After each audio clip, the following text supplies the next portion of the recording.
Hi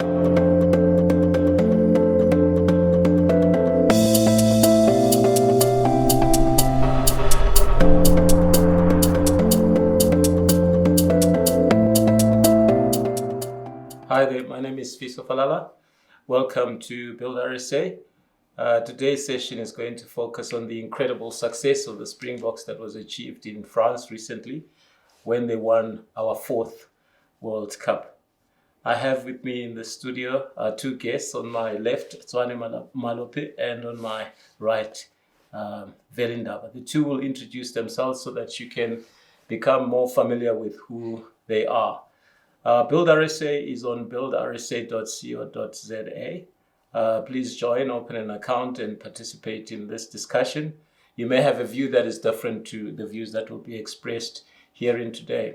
Our aim is to use materials such as that provided by yourselves to help South Africa to develop at a rapid rate, at a rate that's faster than our current pace of development. So we are a patriotic platform. We're a platform that is online and uses the latest technology to try and communicate with the rest of the world and with the rest of the country about issues that are important for development. Getting back to the issue of the Springboks, and gentlemen, please, we'll start with you, Tshwane. Yeah. Tell us about yourself, who you are, what you do for a living, and then we'll move on to our other guests. Thank you, Dr. Falala, and hello to our viewers. I've got a very simple name, very famous name, Tshwane Malope, and I always consider myself to have two jobs, so to speak. I think my first one primarily is that I'm a South African, and I'm a patriot. Everything that I do for me is about what's good for the country, and I think what's good for the continent. And secondly, to survive, I'm a communications consultant, as they call me. Some have said, no, you're a spin doctor. It's all just communications. And and that's what I do. And I try, and I hope that whatever skill that I acquire, it's all linking back to being a patriot, to being an African. I think for now, it's great to have those skills to be able to communicate, because one of the most essential skills in Africa is our ability to articulate. Yes. And maybe beyond articulating, even define things. So we're very happy to have you. And Veli, please introduce yourself, who you are and what you do. Thank you very much, Dr. Falala, and thank you to our guests and our viewers, wherever they're joining us. My name is Velindaba. I am Velindaba, the neuroengineer. I'm just so passionate about how linking up the brain for us to understand what drives our behavior, and human behavior in general, contributes to us becoming the best versions of ourselves. And I own the company called Segusile Technical Services that is actually soon moving to Segusile Group of Services, where we get to do different exciting things. I mean, we do workshops, we do things like keynotes, and we get to do things like media development, where we get to run some podcasts on leadership. And as Velindaba, once again, I'm an author of 5 books.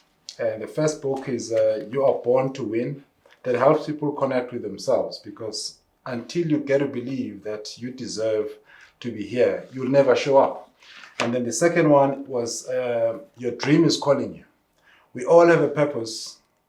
We all have gifts that we have to express. We're not meant to impress people, but to express our gifts. That's what we're here for. And then the third one is Switch On Your Personal Power.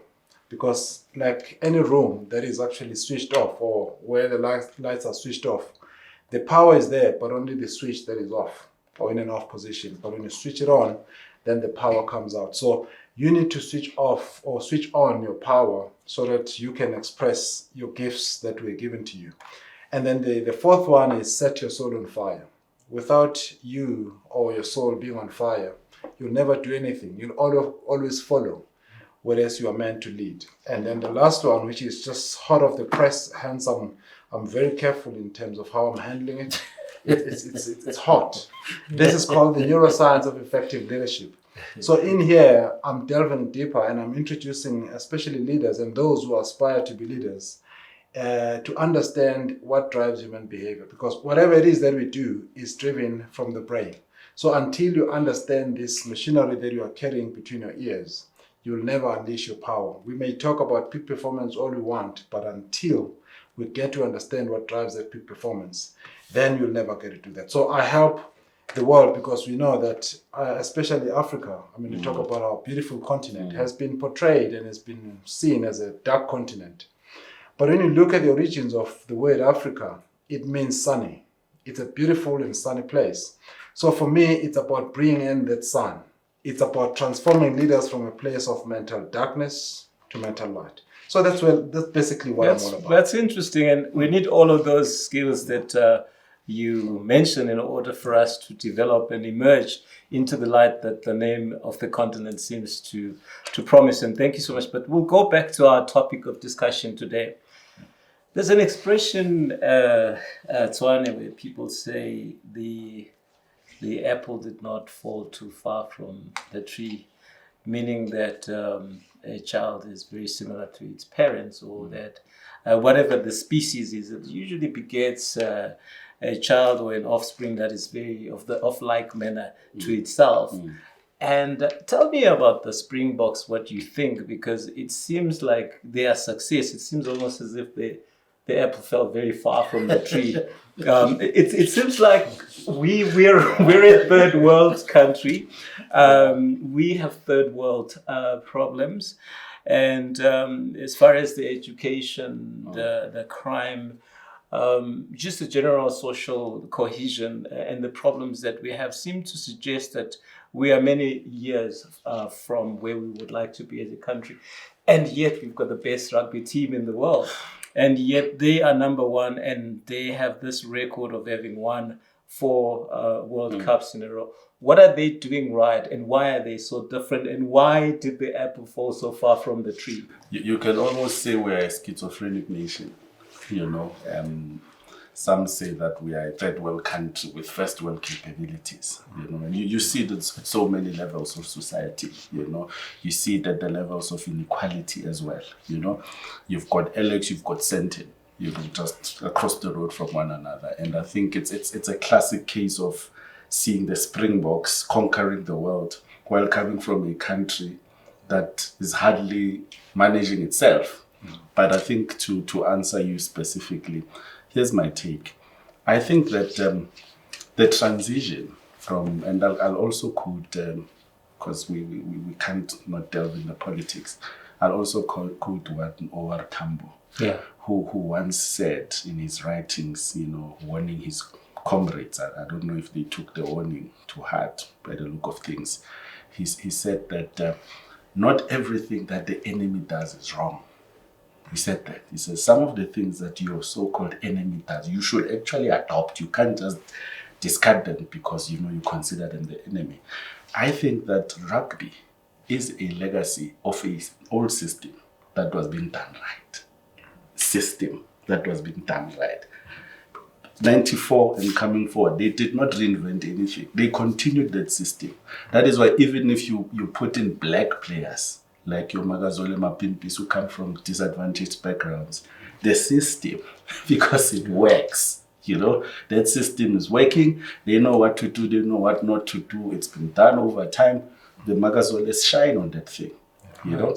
And then you have, on the other end, my goodness, your Bafanas, yeah? They were isolated. Football was isolated from world football, our South African football. So there was no real system here for success. We were just playing football because, well, that's what we do for entertainment. That's what we do to forget our problems. Now we are being thrown into this big new world. We do not know where to start. We are just clutching at straws. There's no blueprint. We do not even have, at the time, the money to bring in the proper people. We are just trying to make things work. And I think we tried, but it didn't work. But again, to just specifically answer the issue of Springboks, I think it's a sign of a system, Dr. Falal, that has been working for a long time, and they have managed to maintain it even though there's been issues of quotas and all these racial innuendos that get put into it for good and bad reasons, by the way, we can get into that. But for me, it is the system that works. Yeah. That's what we got right. Well, that's interesting, and thank you for that. Really, you were at the conference, and there was a lot of discussion. I wouldn't say heated, but a very passionate discussion about why we are where we are with the Springboks. What's your take? We have many systems in this country, dating back to 1994. We've had so many systems, but they do not seem to be working compared to the system that the Springboks had in place. Yeah, true that. I think two things that stand out for me.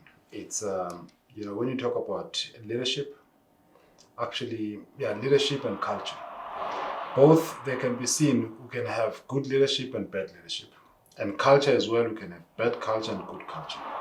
I think what we can draw from the successes of, the Springboks, it's firstly culture, because like we spoke about the system, that's all about culture.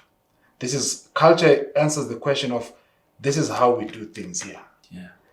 And that gives you continuity. So when you talk about culture and you talk about succession planning, it's clearly defined. You know that when people come in, they fit into that system. And it's just like that. So that system in it, which is culture, brings back things like discipline, it brings back competitiveness, and it brings back things like commitment. So when you have those things, when people are brought in, they're not just brought in because maybe they are black or they are just white, but they are brought into the fold because of their skills. So, and their potential as well. So it means developmentally, the system is there, it does well. And now when it comes to leadership as well, I mean, like you've made that comparison when you look at the likes of the Bafanas and whatever. If you don't have, you can have a good leader, but if it's not supported, unfortunately, things are not going to work. And now coming back to that issue of why is it that the Springboks are doing so well, and yet we find ourselves in a third country or in a third world. It comes back to an issue of, I think for me, we bring in people in positions that they're not qualified for. I mean, that's where now the issue of meritocracy comes in. I mean, when you bring in that, when you look at the politics of the day, I mean, we need to be honest. I mean, people are brought in and they are focusing on eating because they are working on these five-term periods that they are given. So what culture and what sort of disciplines and things that go with that can be built within 5 years. Because after 5 years, someone else changes. They bring in another person who comes with his own thing. So there is no continuity there. They blame each other. So that alone, it means there's no consistency. I think that's one of the main things. And that leads to this issue of accountability. Who do you hold to account? Because this person, after 5 years, they're gone. And there's no one who's saying, if you have messed up, for an example, and 5 years later, then we find out that you did something wrong, then you're going to be held to account. But there's nothing like that. Once they're out, that's why people come in and destroy, because there's a lack of accountability. That's one of the main things. And you end up creating a culture of dependency, where people are sort of like, they feel like they're like entitlement. People feel like they're entitled because I cannot just feel I'm entitled because I'm black. I should be entitled because, and it shouldn't be about entitlement in the first place. It's supposed to be about me feeling that I've got to do the right thing. I mean, like same thing. I mean, if you travel, I mean, we've been to different countries in the world. I mean, travel Europe. People cannot just look at the paper on the floor, then they say that's not my job. They will pick it up. It starts with small things like those. And I think when you look at the culture and leadership, and unfortunately, culture is the influence of leaders. If you've got leaders that don't care, culture is going to follow suit. And that's the reason why you had the likes of even Peter Drucker saying that your culture will eat your strategy for breakfast. We can talk all beautiful strategies. Oh, we have to do this. But the culture is the one that determines whether we're going to achieve that or not. That's very good. You spoke and mentioned about a system. And I like the word system because everyone has a system of sorts. And one can go back to the days of Askisa or GEAR. All of these were intended strategies to manage an economic system and to put measures in place.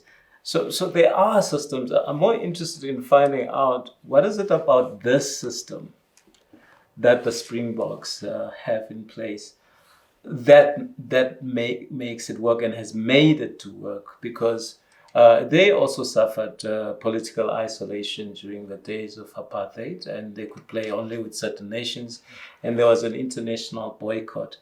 Could it be that at the center of this system is the concept of exceptionalism? Because when one is looking on from the outside, the name Springboks, starting from even elementary school, high school, seems to be something that is to be aspired for and something that represents exceptional qualities and the zenith of the sport. And therefore, to get to the national team, the first team, one has to go through several hoops, and every hoop is a representation of exceptional talent and exceptional performance. Could it be that maybe the system we are talking about is a very mean and very strict system of fishing out the most exceptional talent that can be tested against any standards in the world? Could that be the issue? Because we have other systems that have not been as successful as the system that is in place for rugby.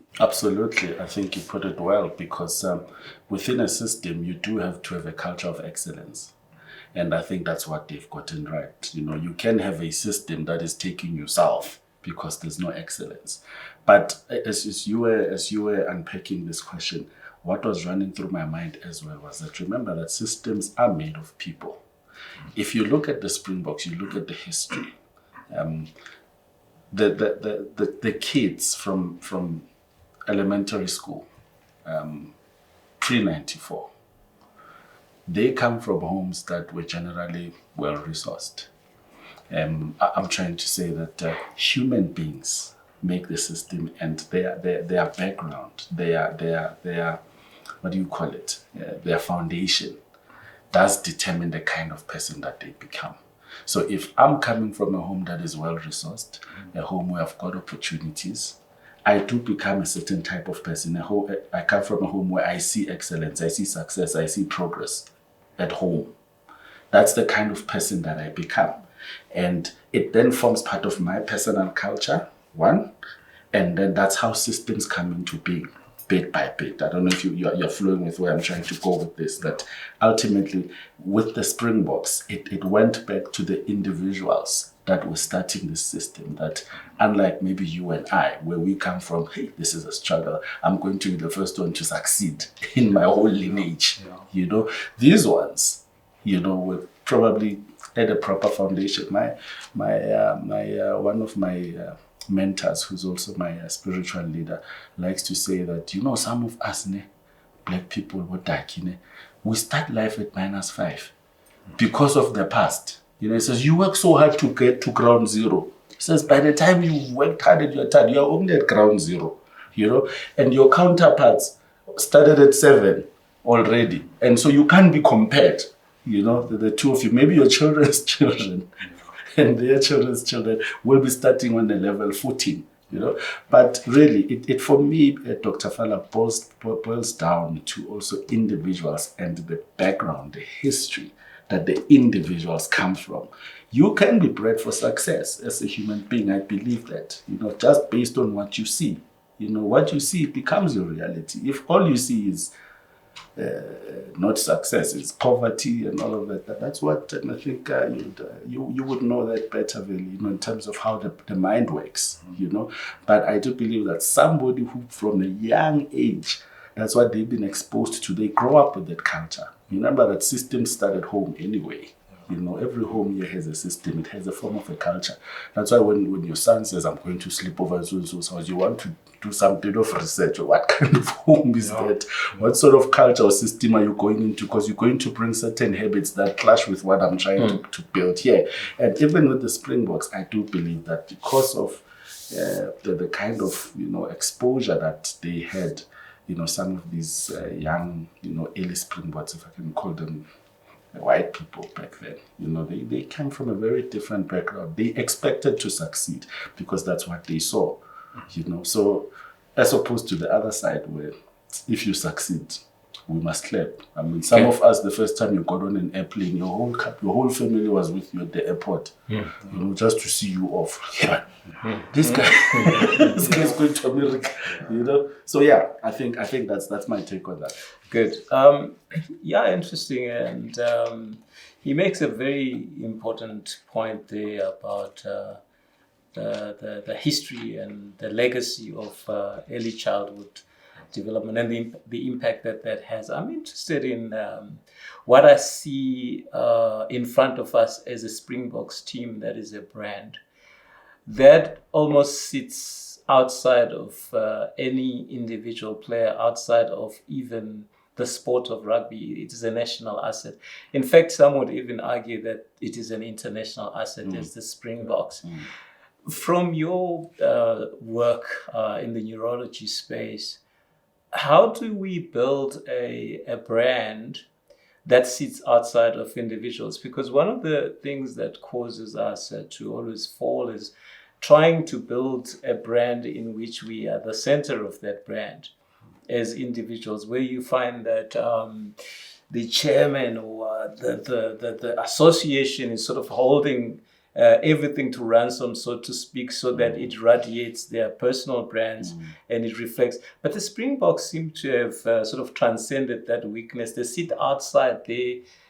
They're a brand that is bigger than the individuals inside the brand, which is a notion that I think we're struggling with in other areas where the brand sits inside the people, and if you take the people out, then you don't have the brand. But with the Springboks, you can bring in a whole new group of players if you still have the Springboks.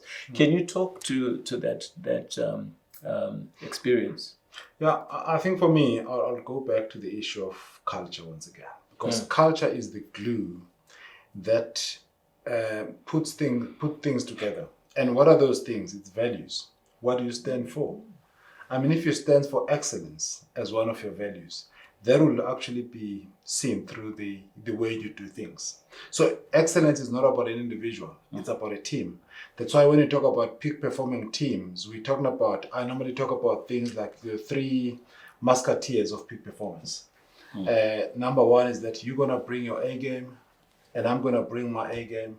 And then the third one is whoever is the recipient of that A game is not going to be dropped. So if you're dealing with the client, it means the spectators or the fans, they won't be disappointed by us having not brought our A game. So that's part of the culture, that when you get in there, you forget about yourself.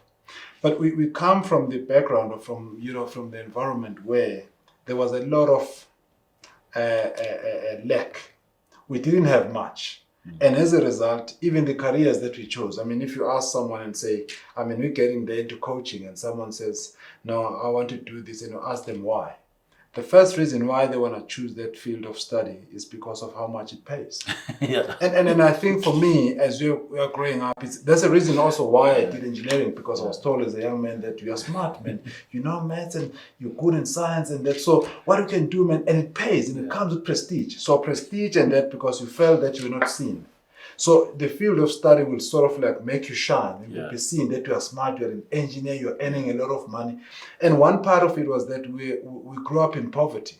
So we had to find a way to come out of this poverty, to win ourselves of this poverty. And unfortunately, that became the way of doing things, that I have to be seen.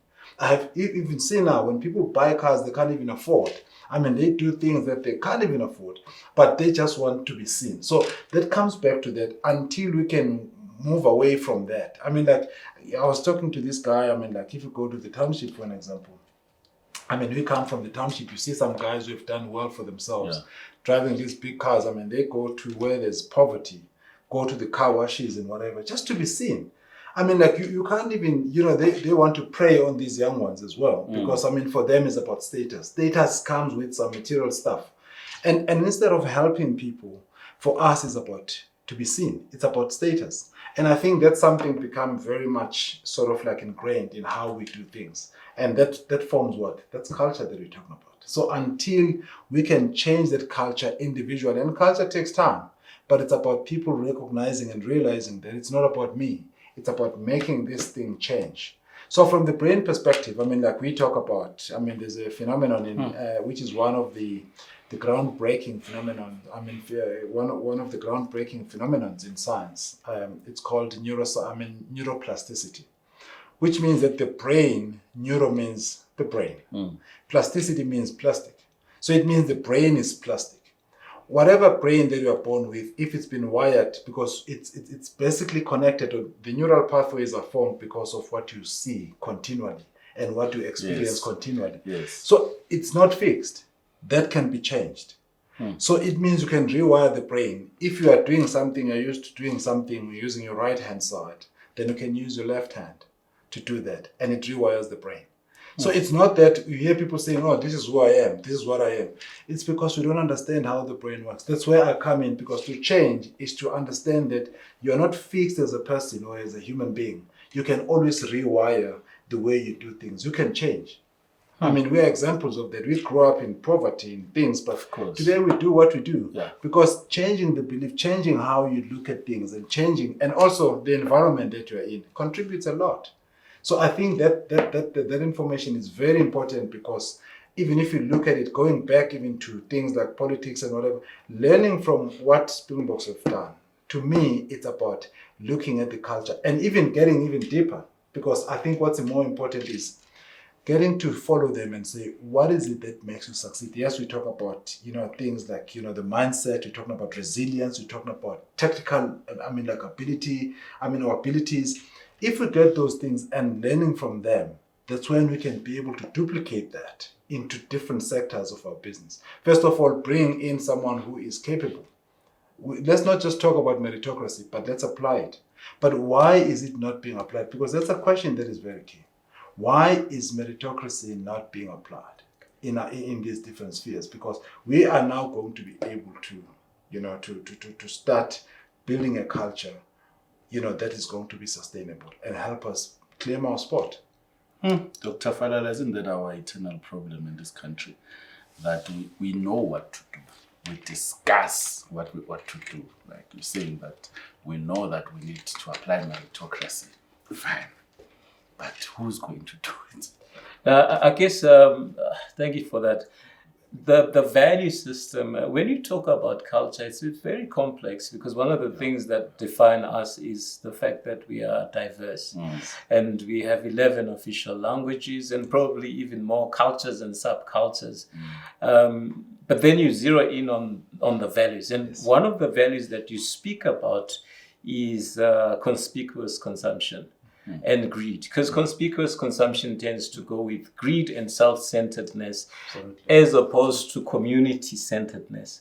So in trying to find a solution to this problem of self-centeredness, how do we move from that position where the only victory we know is if I win?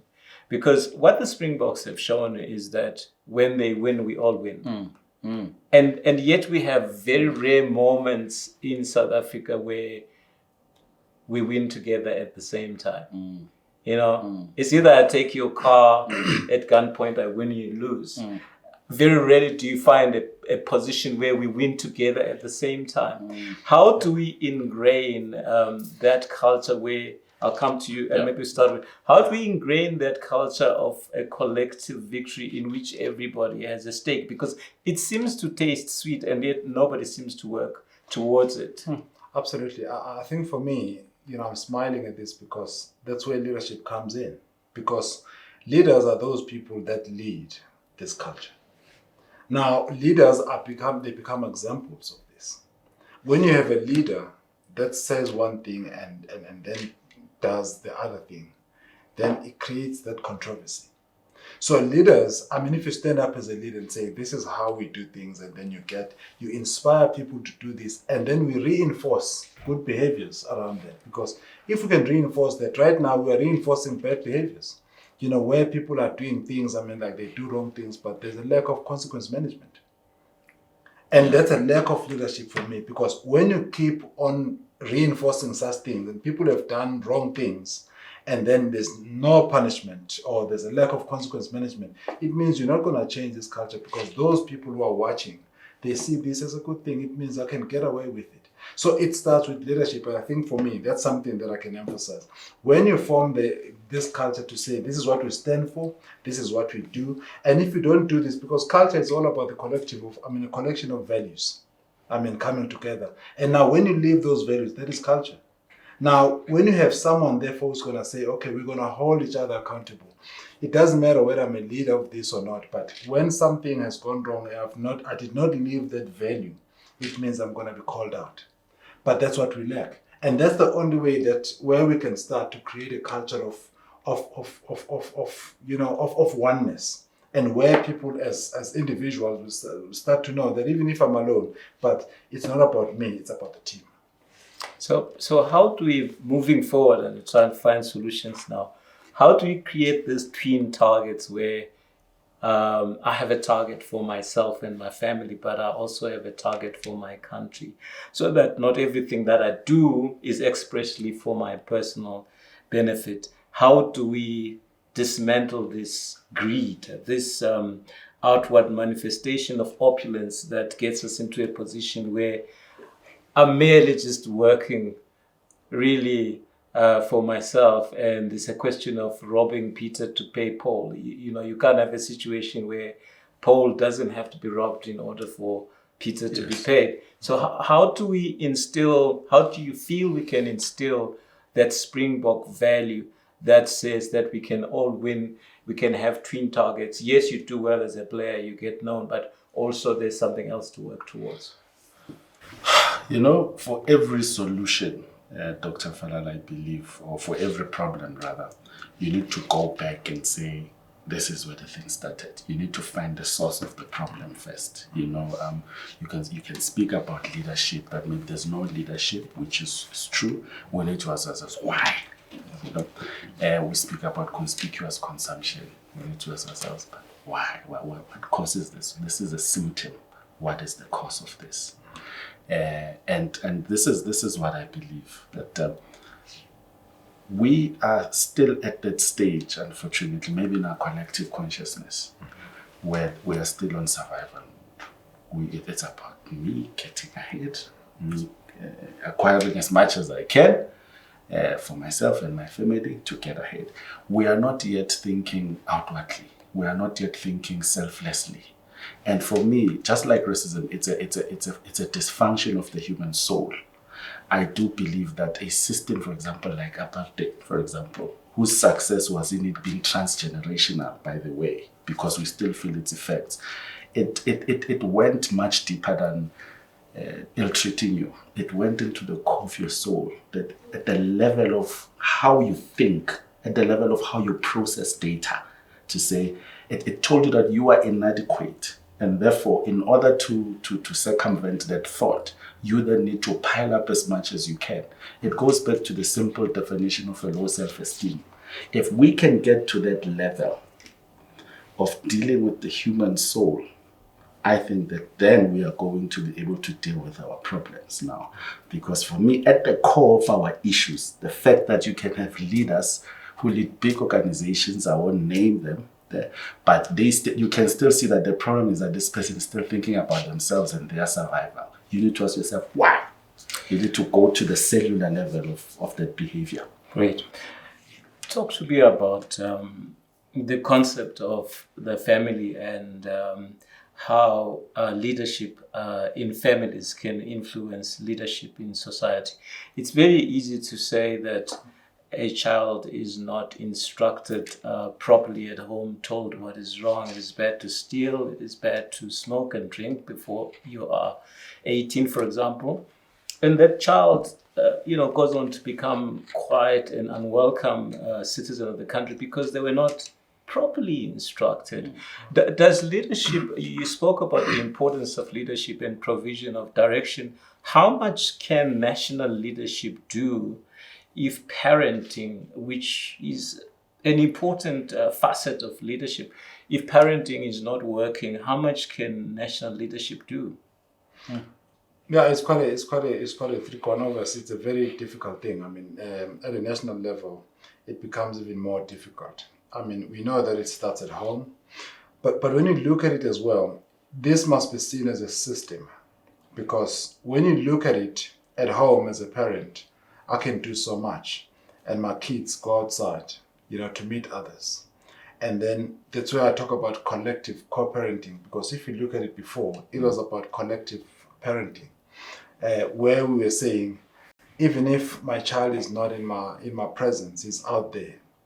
When he's seen doing something wrong, he's going to be called out. And I think that's one thing that we're actually missing now, because when you call out a child from another family, and then the parents, they tend to fight for that, and they defy that. You don't treat my child like that, or whatever, things like that. And I think that's where, as a community, can come in, instead of just looking at individual. Yes, as parents, like in my household, this is how we do things. Yeah. But when they are out there, it becomes a different thing, where everything seems to be just so easy. So I think this collective parenting in terms of communities, that's exactly what will actually make this thing work. Because that if I see, like for us growing up, I mean, when we are seeing an elder, it was like you're seeing your mother or your father. But that has since eroded, simply because, I mean, there are parents who think that, my son is not going to be treated like that, it's better. They let them do as like they want, it's freedom. I think as parents, some of us have actually lost it. This is one of, the contributing factors that we end up seeing this kind of a situation that we're having with our kids. That contributes to a national sort of like a situation that we're having. Yeah, because I think you guys are the experts, and I hear that the first 7 or 8 years of learning are the most critical, and that the personality is shaped and the values also instilled and ingrained at quite an early age. And that places quite a huge responsibility on parenting, doesn't it? Absolutely, because I mean, like when you've got a child, I mean, like during the ages of, we're talking about those ages, I mean, like highly formative years. I mean, when a child is, because what causes that is because the communication system in the brain, the connections are not there. So whatever they see and they hear, it forms their personality. And that becomes the way of life. And after the age of about 13, 14, it becomes a repetition of what has been learned. And now to start changing that beyond the age, let's say even of 25, it becomes even more difficult. But what are the kids seeing? Because we know that we've got families that they are called broken families, where a child is growing up, there's no father, there's no the other one, there's no mother, or there's no so those things, you find that people who are around you, they don't care as much. And for you as a child, it's about survival. You want to make this interaction with the world, to make sense of what's going on in the world. What if you make sense on the wrong things and they become the way of life?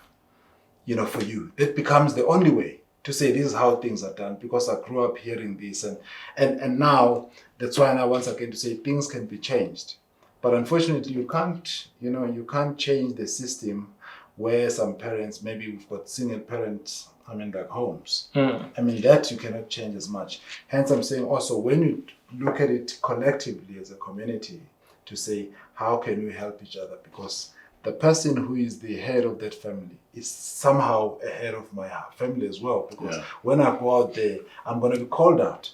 Yeah. But now you are scared of doing that because, you know what, I will end up being in trouble. Yeah. Because, why did I say that to my child? Even at school, it's exactly the same thing. Like parents, like at school, teachers are struggling because the kids, they come there and then they just carrying all these sorts of, weapons and things like that. Right. You can't tell them. So now, do you blame the schools? Do you blame the parents? I think to me, it's a question of this co-parenting. That to say, as teachers, as communities, as neighbors and whatever, can we just be able to talk in one voice and say, this is how? Because when you talk about values are just there to keep, to sort of like keep this thing, to hold the center. Yeah. Because when you talk about excellence, it doesn't matter where you're from, and you know what it means when you talk about excellence. This is how we do things here. Yeah. But the question is, how do we do things? Because it comes to that, because how we do things will determine the person that you hire to lead us, even in organizations. Even politically, it's even worse because they just hire people because someone, when they speak, I mean, like people tend to listen, or whatever, but do they have the right qualities? Do they have the right skills? So it becomes some sort of like a domino effect. Yeah, well, I think we must talk a little bit about the Springboks again. In terms of just recommendations moving forward, how do we become masters and architects of our own destiny and our own future? Because for as long as we are living in the present and concentrating on immediate consumption, we will not be thinking about the collective country, which will then in the end suffer. What do we need to do in order to instill those values wherein we can all work towards a successful country? Dr. Falala, I think again, everything starts with the individual. I believe that what we ought to do going forward is we do have to invest in the development of individuals. Because whatever cultural system that we inculcate, which we agree is what breeds success, is made up of, it's a sum total of the individuals that are in it. Right. Somebody said that an omelette is as good as the eggs that are in there. If you've got 2 rotten eggs and 3 good eggs, you are not happy with that omelette. And we need to go back to that as a people, to human development as individuals. Do we not have a problem of denial? Because it sounds from what we are saying that there's a lot of damage that was done to the soul and to the mind historically. And yet when we are confronted by criticism, we seem to deny that there is any damage. We seem to, walk up straight and say that everything is fine, we can solve any problem, we can do any job. Is there perhaps any mechanism or way by which we can reverse or attempt to reverse the damage to the soul or to the mind? And perhaps does that not start with an admission that there is a damage? Because you talk a lot about addressing the individual. Surely if the individual needs to be addressed, it does mean that there is something that needs to be fixed. Yeah. Do you feel there's enough admission around the fact that something needs to be done? Or do you think whenever we confront that type of criticism, we kind of say, oh no, that's racist, or that's negative, or we cannot accept something like that? How would you relate to a question like that, where we need to fix something, but at the same time, we don't have enough conferences such as the one we had to introspect? The fact that when we are confronted with uncomfortable truths, we become defensive. We want to say, no, you're being racist or whatever, is a sure sign that there's a problem. And we have to, there's no other way around it. We have to intentionally have programs, whether it's through government, civic society, whatever the case is. We've got departments of social development, whatever the case is.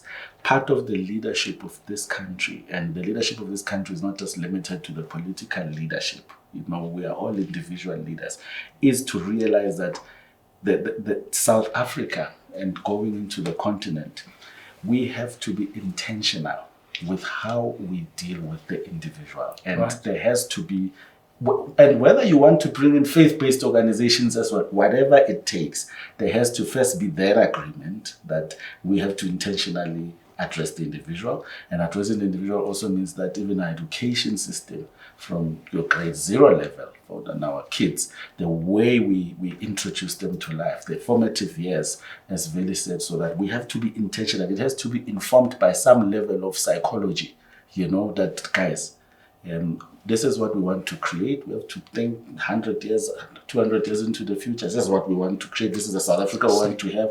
This is where we start. Wow. Okay, and we have to build. We have to be intentional with it. I think right now we just coasting along. We're just seeing if this thing will work. Just move in the right direction. We are not intentional at all, but there has to be intention first. And I think that's going to be the biggest rock to break, the intention. Because intention means you admit there's an issue.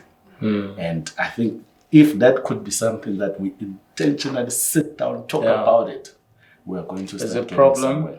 that we should fix, but we are not fixing it because we're beating about the bush about the existence of this problem and the urgency around how we can fix it. Absolutely.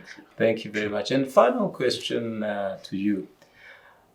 After we won, the president went to France, and after we won the World Cup, he said the Springboks have shown us what is possible. And that statement was, to many, like sort of acceptable. I started to wonder, what did we think was possible before the Springboks showed us what was possible? Can you talk to me about what we thought was possible before the Springboks showed us what was possible? Fantastic question. And I was just, at the same time, I'm wondering what he said when they won in 2019, because it was the same president. Yes. I'm wondering what he said. If this time around he said they showed us what was possible, what is possible. And then in 2019, what did he say? It will be nice. It will be very interesting to hear what is he saying, because we're talking about the same bunch of players, or more or less, and that won that World Cup 2019. So I think for me, it is about this element of self-doubt. It is this element of lack of, I would say, leadership once again, because we need to be very clear in terms of the kind of South Africa that we want. Because even if you go back even to engineering, before you design something, you need to be very clear in terms of what is it that you want it to achieve. Then you come with the design. You can't design something before you are clear of what it is that you want it to achieve. What problem do you understand? If you are designing a model, you need to understand what problem you are solving before you can do that, before you can design anything. Same thing as in spreadsheets. You can't come up with a model if you're not sure, what kind of stuff, that you want it to achieve. So when it comes back, I think the issue of people not really understanding our power, because they think South Africa is like a third world country, whereas we've got resources that can take us, that can compete at the highest level. It's a lack of self-belief. It's a lack of understanding the power that we have within ourselves. And I think for me, obviously there are many contributing factors to that. Because we've created something that we are even now lost. It says to me, we are really somehow lost. As a nation. I think that's what it means to me to say, if we're gonna say it showed us what is possible for us. So what is it that you thought? It means there's no way that we can achieve this. So for me, when you think like that as a leader, I think I've got problems. The conference report indicated that what was possible for the Springboks was to be ambitious, to be resilient, to have governance structures in place, and to have a system that is capable of selecting the best in every position. And now, when you take that, and that's powerful, Dr. Falala. And if you take that, I think for me, we're talking about the simple things or simplest things that we can think of, things like consequence management. When people just are given simple tasks to do, and they don't carry them out, then what happens? Because if you know that nothing is going to happen, especially if you have so and so in your corner, then it simply means that we are continuing this culture of mediocrity, this culture of not caring at all. And until we get to that, because we can talk about so many things that have been spoken about. And in 5 years after elections, especially next year, it's going to be a different thing, and then this thing goes on and on. But until when are we going to be able to say now we are acting? Because we've been polishing the gun for too long. It's time to pull the trigger now. But you can't pull the trigger on the wrong thing. So, just to put it that way, we've been polishing this thing. Yeah, we have to. And then 5 years down the line, we have to. It's really embarrassing that 30 years or almost 30 years into this democracy, but we look at what has been achieved. Actually, the gains have actually even been, It seems like we are going backwards. And who's going to be held accountable for that? Because everyone is pointing this. So there's a lack of this thing of taking responsibility. Do you want to say anything about that, to that comment? Except that you're blowing my mind. Absolutely. And you know, to your last point, you say it's 30 years. And it seems like maybe we are growing retrogressing, backwards, you know. So the question that we need to, and I know we've been asking ourselves, all of us, is that does it mean that we need a change of government? Is the problem the actual sitting government?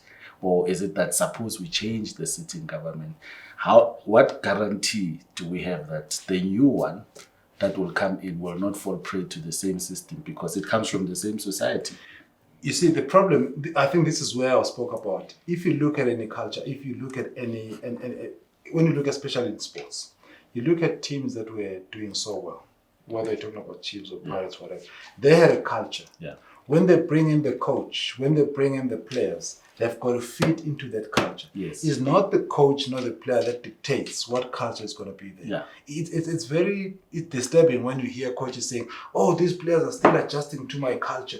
What culture? And when they leave, another one comes in with a new culture. And it takes time. That's the reason why these big teams have failed, because they go with the coaches that come. So as a country, if we sit down and say, I mean, we've got a lot of people, I mean, the think tank, you know, I mean, we've got a lot of people who are great thinkers, sit down to say, as a country, what do we want? And then have that. And then once we have that, then whoever comes in must drive according to that. And it's going to be measured against that. And then that action is going to be taken if they're not sort of like coming to the party. But right now, we are hoping for the next new party that's going to come. But what is it going to come up with? It's up to them, not to us as the citizens to say, this is what we want for us to progress and move forward. I think that's one thing that we are lacking in. You know, to have something that we all know that this is what we stand for. If you ask right now and say, what does South Africa stand for? We're not sure. I mean, if you look at the success of the liberation struggle, for example, right? We all agreed that this is the goal.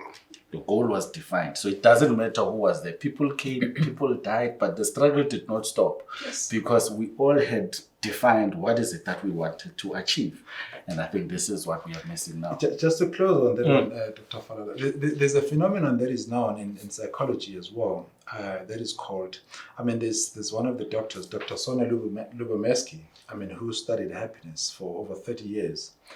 And she coined this phenomenon or phrase, poor effective forecasting.